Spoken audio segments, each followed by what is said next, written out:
but there was one example with my son where we'd gone to do an activity and it was expensive and we'd wasted money because, part way through it is I don't want to be here anymore. I don't want to do this. So, the way I would have reacted to that in the past is, get annoyed, get frustrated with him.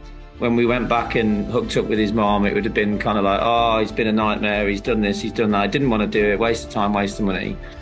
And instead, I felt myself going to that place, and immediately I stopped myself and I just thought, how could you deal with this differently? How can you get a better outcome about this?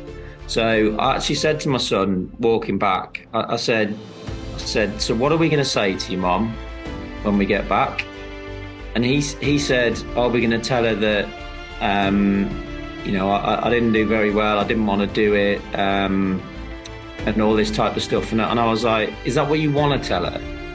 And he said, no, not really. I said, well, what do you want to tell her? And he said, well, I just want to tell her that, I was a bit tired. It was later on in the day.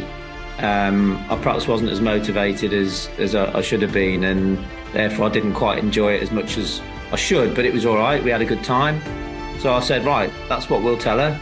But what I want you to do, what I want you to promise me is that, in the future, if you don't want to do something going into it, just tell me, just be more honest with me, and we'll figure it out. And that, that I could see a relief in him that, he wasn't going to have to go through the emotion of explaining, why he didn't do it and whatever else. And equally, I could feel a weight lifted off my shoulders. Wow, this is a different you. This is a different way of approaching a situation. And that was game changing for me, because I realised that actually there are many different ways that you can get better results. That was probably the biggest defining moment for me.